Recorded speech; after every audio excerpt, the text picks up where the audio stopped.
Hello there, friends. Good morning. Let's see, how are we doing this morning? I hope we're all doing all right. I'm doing fine. Oh, there's a little cable there that needs to be moved up. There we go. Here we are. We're back in the kitchen for a conversation. Let's see, how's the sound? Sound seems to be doing all right. So we can get started making the coffee and talking about health and fitness. I hope you're doing well. I just finished a workout over there.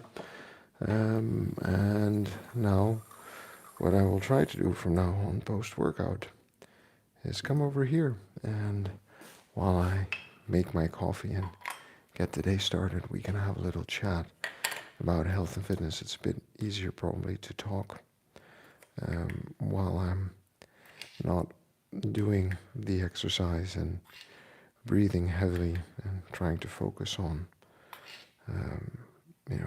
moving well, trying not to get injured, because we have some experience with that recently, and simply standing in the kitchen and having a conversation about health and fitness and longevity. And for those of you who are watching or who are new to the channel, my name is Toby. I am 41 years old, and I train to live an active, self-sufficient, and adventurous life. I do so by minding my sleep. I try to get between 7 and 9 hours in a night. Last night I got 7, which is pretty good. I would love for that to be 7.5 to 8. In fact, one of my goals for the next year is to try to get that amount of sleep up to around 8 hours, if at all possible, because there are just only upsides to getting more sleep. That's all I can say about that. But sadly, it's proven that that is not always possible. I mind what I eat. I try to eat within my energy balance, which is around 2200 calories. I try to eat, I know, that doesn't sound like a lot, but basically that is around the calorie intake where I maintain my weight, give or take, or at least I'm at what I would say an ideal around 85 kilos.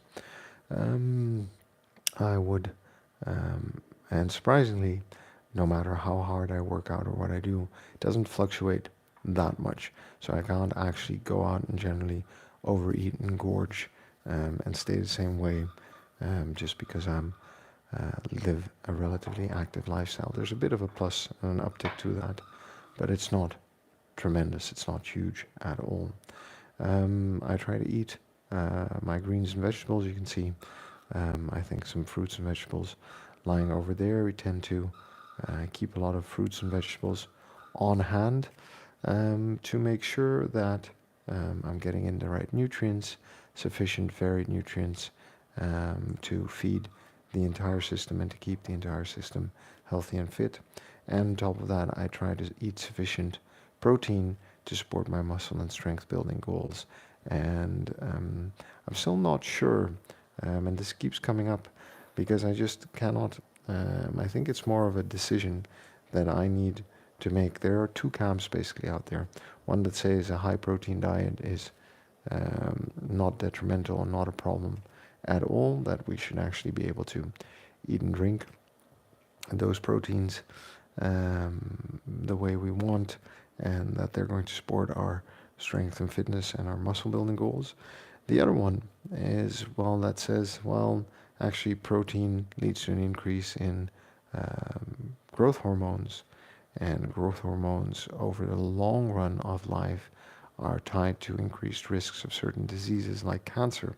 So you actually want to minimize protein intake to what is necessary to give your body, to not give your body the fuel to kind of develop these kinds of cancers in a way.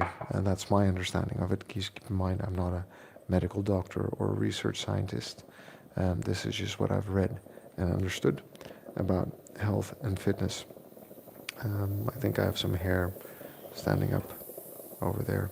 Look, they are steaming and ready to go with the coffee.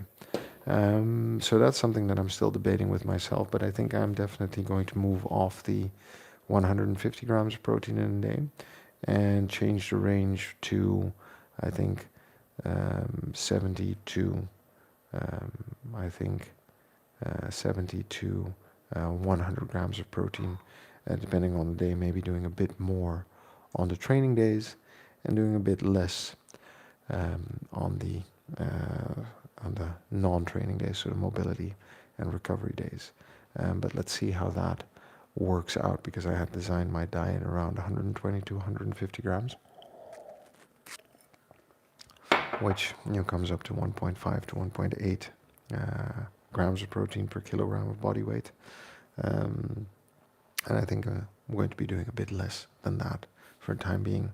So anyway, finding what I eat and then showing up for exercise, right? Strength training, strength conditioning training, endurance training, HIIT training, mobility training in different modalities, but usually with a kettlebell or by running or walking, steady state walking. And I think the last month has actually shown me that different results or different training modalities definitely yield different results, and there are many different ways to reach and hit the different training goals that we might have and might have set for ourselves. So that's also important to keep in mind. I'm going to start off with a shot of black coffee, and then we're going to have the coffee with the foamed up milk as we continue the conversation. But besides that, it's also about, besides the training, right? It's about spending time with people I love and care about, building those relationships, because I think those are as important for health, fitness, and longevity as the physical fitness and mental and emotional fitness that I experience on a daily basis is, right? And I think we tend to forget when it comes to health and fitness that we don't live in a vacuum. We don't live in the universe of me. This is a world with 8 billion people on it. And it's actually the 8 billion people that we share this world with. Some of those make life very much worthwhile and worth living.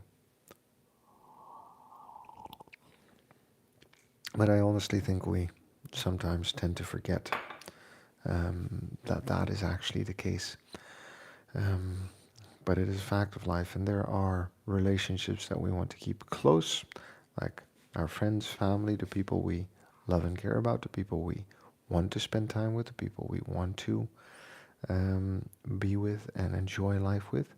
And then there are relationships that we need just to function. I usually refer to those also as our communities. For example, we live in a street full of very kind and fun people. These are not people I would see every day, go out for coffee with every day, that I have work to do with every day. But these are people that on a day-to-day basis make up, for example, the safety and pleasantness of the environment we live in, the street where my kids go out and play and where they walk through school. So I do want to have a good idea of who they are and what goes on in their life. And a lot of them have young children like we have.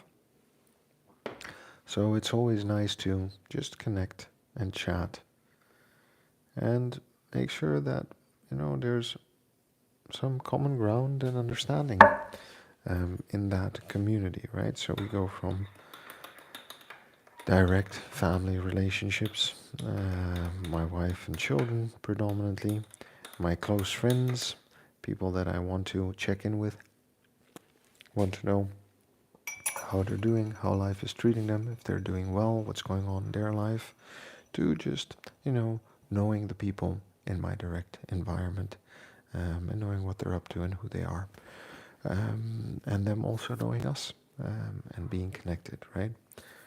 And then there's doing things that I enjoy, because I think also longevity, health and longevity is not always about running and strength and, eating greens, but it's also about doing things for the sake of doing them. So, for example, the streams that I make or the videos that I make, really the only reason that I make them is because I enjoy making them. I just enjoy the process of coming up with a little story to tell, figuring out how I'm going to capture that on video, editing that, putting that together, and kind of just hobbying my way through that. The same with creative writing, right? I don't aspire to be a published author anymore, even though I may have in the past. But I just enjoy the act of sitting down, writing, and actually writing something that I enjoy, putting words to paper and constructing sentences and constructing a story that I think at the end of the day is readable and worth reading. And these are things that I enjoy doing. And I think that it is important, outside of the sleep and the food and the training and the relationships, to have something that we can do, that we can look forward to doing, that we do simply for the sake of doing it because we enjoy doing it.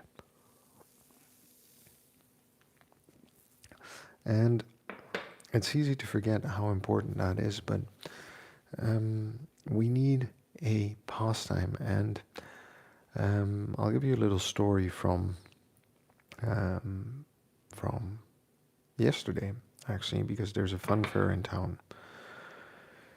And we go to the fun fair with my sons and we walk around, and it's a hot day and the music is really loud and they have all of these little rides.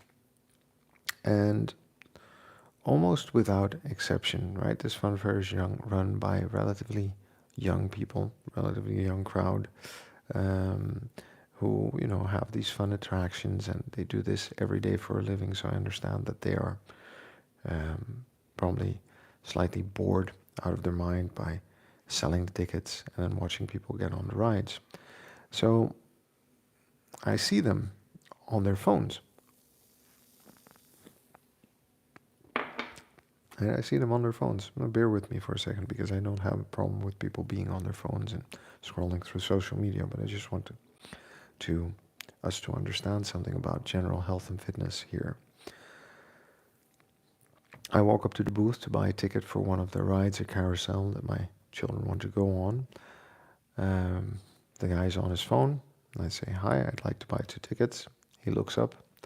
He grabs another digital device, holds it out for me to put my payment card against. So it's a contactless payment, right? Makes the payment. He throws 2 coins out on the counter. And before I've picked up the coins, he's back on his phone, um, reading something or playing a game.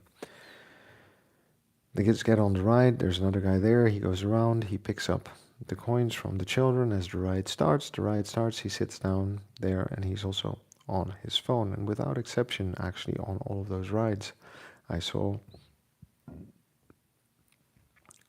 most of the people, most of the people who worked there were passing the time, absorbed in their phones and just going through the motions, not engaging, not talking to the customers. Like I said, I think they've done it 100,000 times before, so maybe that gets a bit bored. But for us and the kids, it's the single experience, right?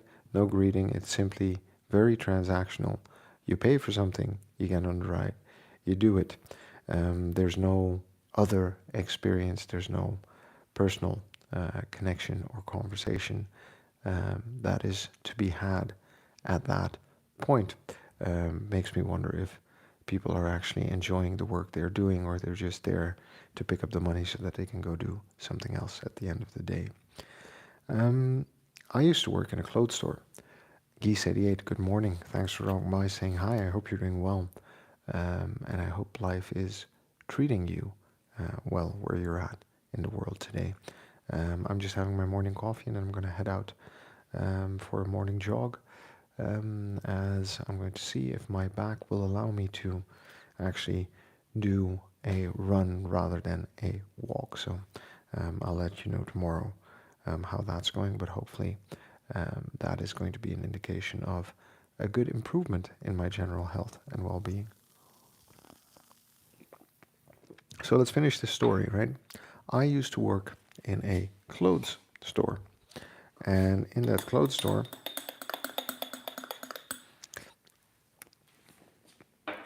there were times there were times where there was no one in the store for 2 or 3 or 4 hours. We had the opportunity to sit and read and study while we were there, but there were also always two of us. We were talking to each other, we were working on the store, we were organizing things, we were putting things in order, hanging them up, thinking about the window dressing. And then when we had some time, we were indeed studying and reading, because we were students at the time.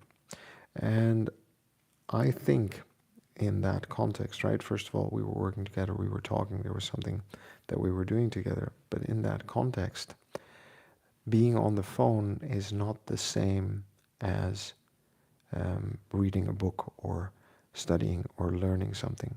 Even if you're using the phone to learn something by listening to podcasts, um, it is not the same experience as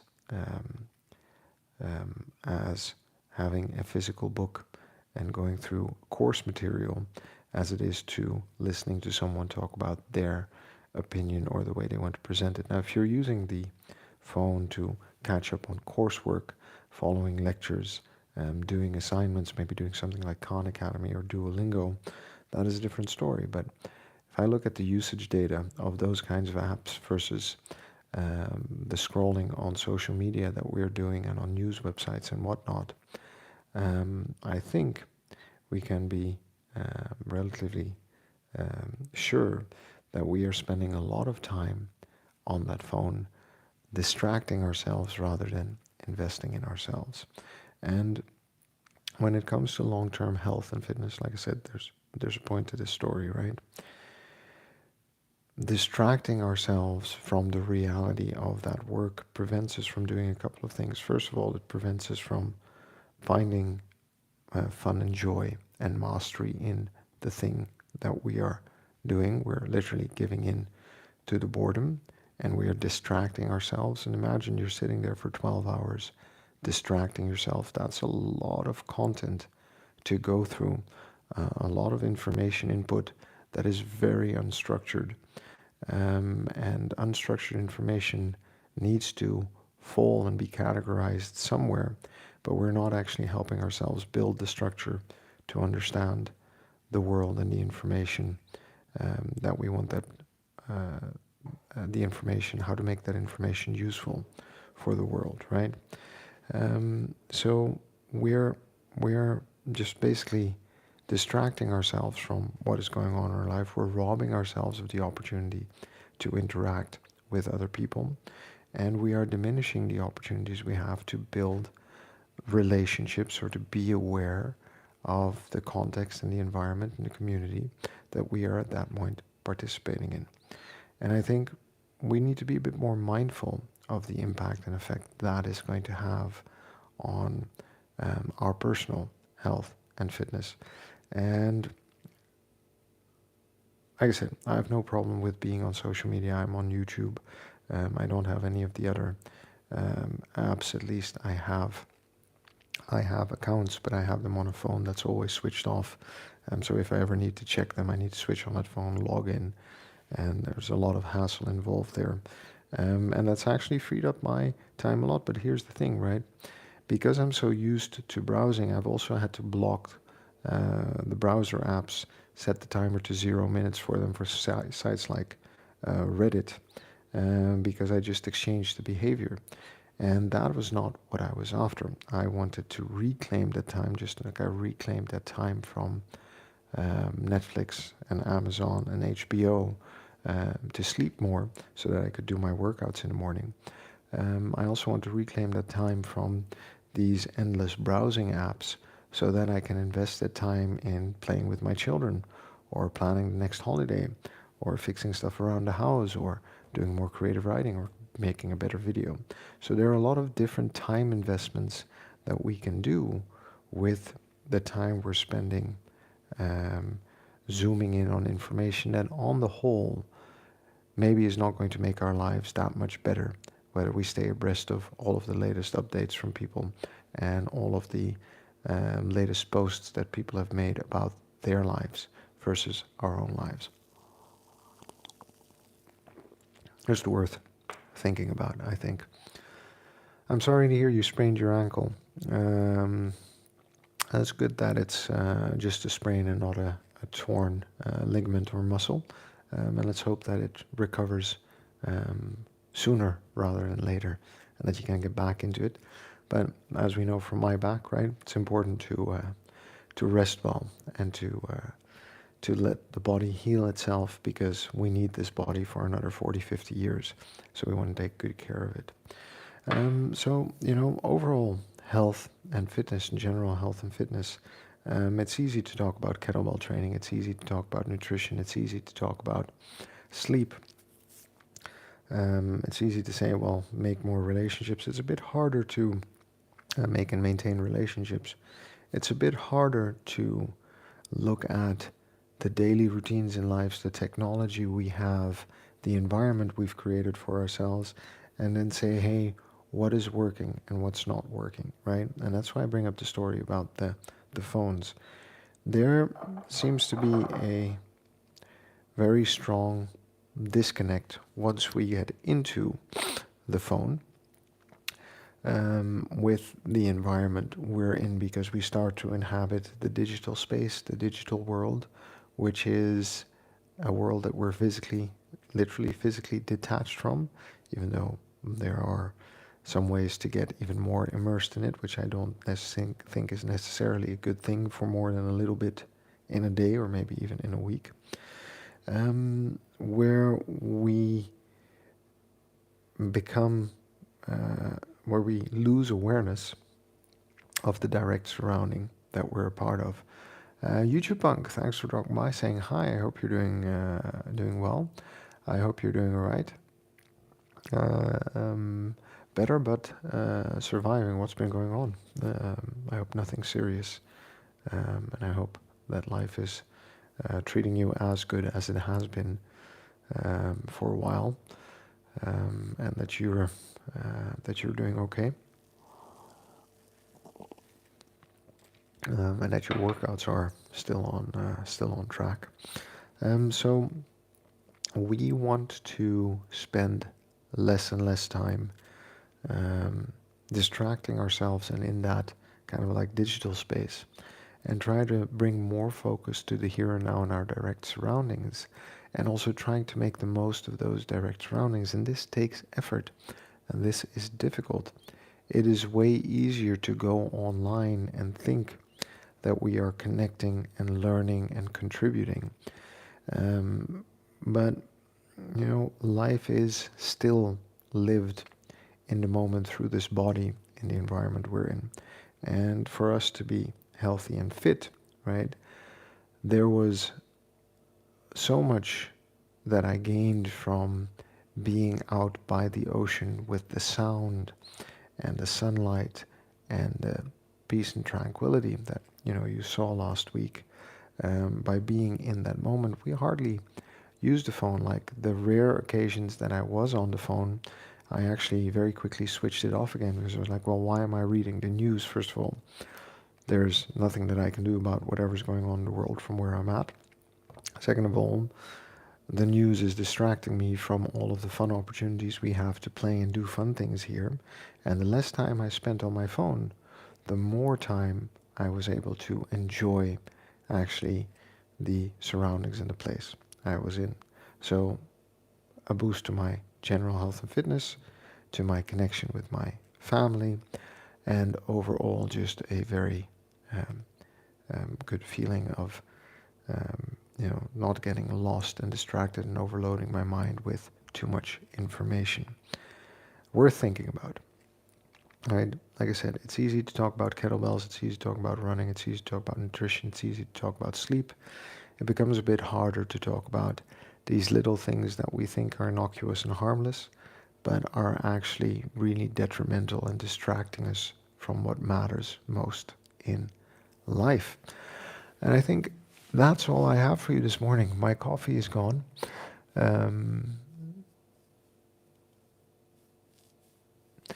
um, the sleep schedule upside down at the moment. I'm sorry to hear that. Um, is there any particular reason for that? Is that because life is stressful, or is it just because you've not been able to suffering from some sort of stress or insomnia, physical condition or mental condition? Um, you know, whatever it is, I hope that it passes soon. That you find the rhythm to get back to sleep. There's no fun in sleeping poorly. You know, you're a caretaker, so there's someone who's dependent on you throughout the night. Then I'm assuming. I was wondering if there are any imports from America to Amsterdam. What do you mean by that? Um, if you're thinking about any businesses that work from America to Amsterdam, I'm sure there are. I also know there are quite a lot of Americans in Amsterdam. So yeah, there are things that can be done between Amsterdam and America, or America and Amsterdam. What kind of caretaker? What kind of caretaker are you, YouTube punk?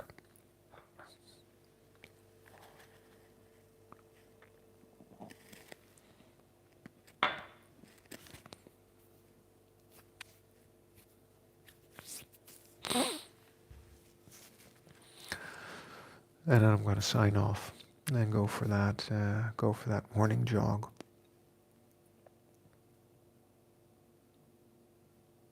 Right. All right. It's important to take care of the people we love, right? And that's why we are together. And that can be hard and taxing sometimes. I hope everything's all right. And no, I think something else is Amsterdam's primary export, but that's a different conversation. And I think there's a lot to be learned about ourselves and about the world in the way we treat and take care of other people. Um, anyway, friends, thanks for dropping by. I appreciate you dropping by, saying hi. For anyone else who's watching, my name's Toby. I'm 41 years old, and I train to live an active, self-sufficient life. I understand that I might live to be 80 or 90, so I'm not even halfway through my life at 41. But that those final years might be riddled with discomfort and disease because of the lifestyle choices that I'm making today. So what I talk about here is, the different lifestyle choices and the different impacts they could have on my long-term health and fitness, and that ranges from physical health, mental, emotional health, financial health and well-being, spiritual health and well-being, things that in general make us human and are going to keep us spry and alive for as long as we are going to be here. So that's something you're interested in. You can drop by here for the kitchen chats, or you can check out my live streams where I do my workouts every day. And we can continue this conversation on health and fitness from my kitchen um, until I find another location again to stream from.